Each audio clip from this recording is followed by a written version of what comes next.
timing mark dito sa 4HK1.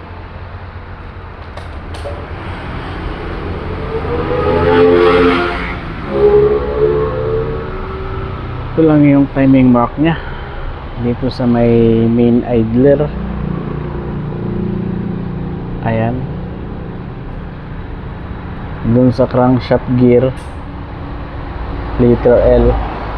Dito sa main idler, dalawang itlog, tapos nakagitna. Oil pump wala, idler wala rin. Tapos dito yung sa induction pump meron. Isusunod ko na lang na i-vlog. So dito lang yung timing mark dito sa 4HK1. Turko! Dito na tayo sa pagkabit dito sa mga timing gear dito sa may 4HK1. Ayan yung mga idler, tapos yung oil pump. Yan yung ikakabit. 4HK1 na makina.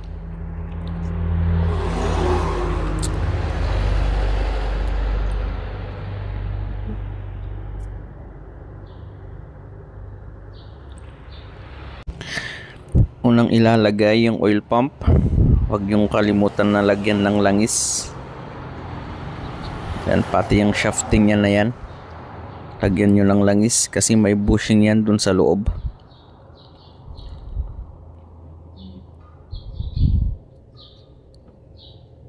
Yung pagkabit lang natin smooth. Tapos may 4 na tornilyo, number 12. Walang timing yung oil pump natin, walang timing mark.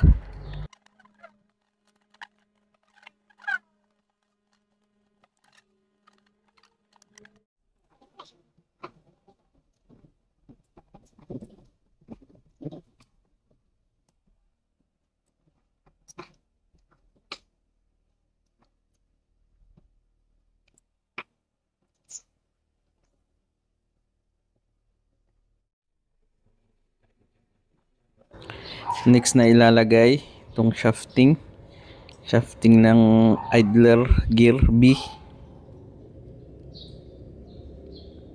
Tapos may 3 tornilyo yan.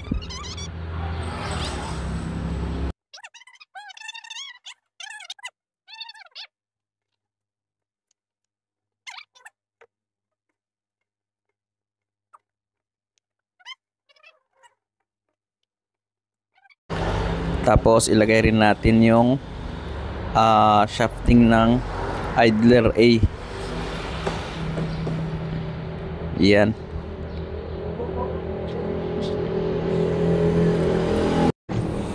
Next na ilagay yung idler B. Yan yung papunta dun sa dugtungan ng idler doon sa cylinder head.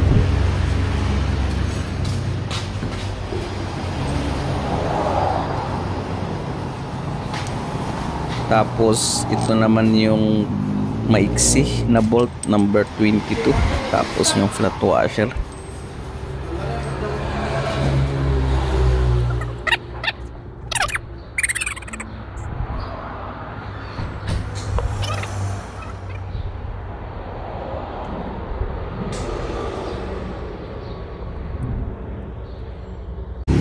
Next na ilagay yung idler A. Ito yung main idler.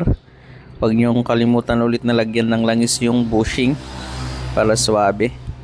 Tapos yung idler A natin, dito lang yung timing mark natin. May 2 itlog 00. Yan. Ayan. Tatapat siya dun sa may crankshaft gear natin. May liter L dun. So papakita ko rin mamaya. Tapos yung paglagay natin ng main idler, smooth lang.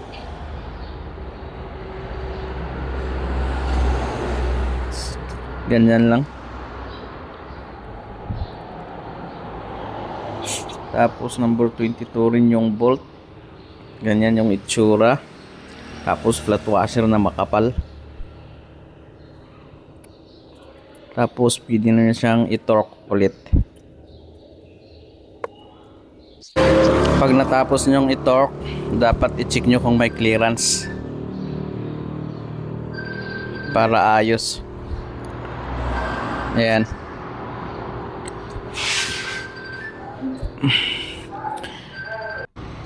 Ayan, i-check na natin.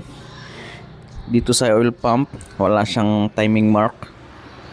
Salpak lang yan. Dito naman sa main idler A, dito. Ayan yung timing mark. Makikita nyo yung 0. Dalawang 00, tapos nakapagit na yung letter L dun sa gear ng crankshaft natin. Dito rin sa idler B, wala rin siya. Pero dito sa may injection pump, meron yan. So ibablog ko ulit yan.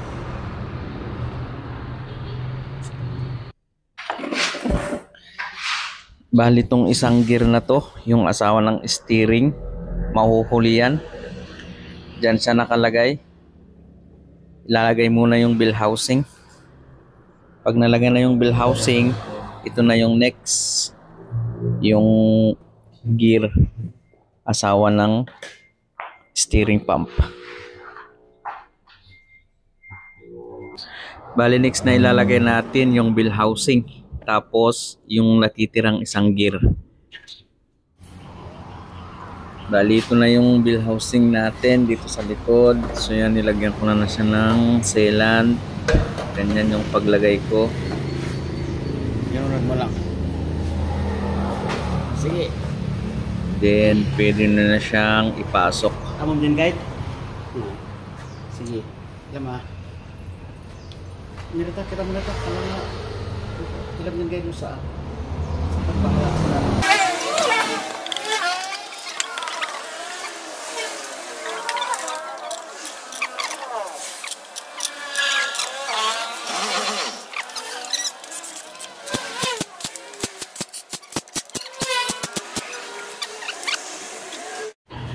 Huwag yung kalimutan yung 17 na bolt.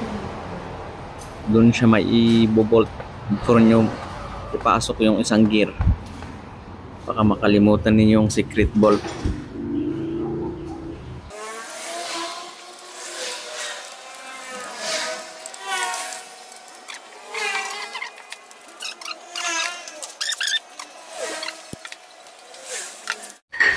Next na nailagay itong gear, yung maliit, asawa ng steering pump.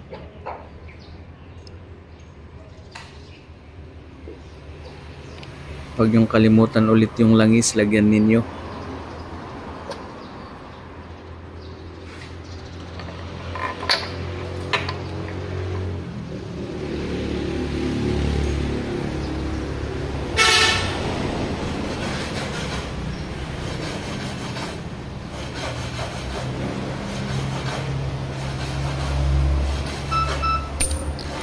Tapos yan yung bolt.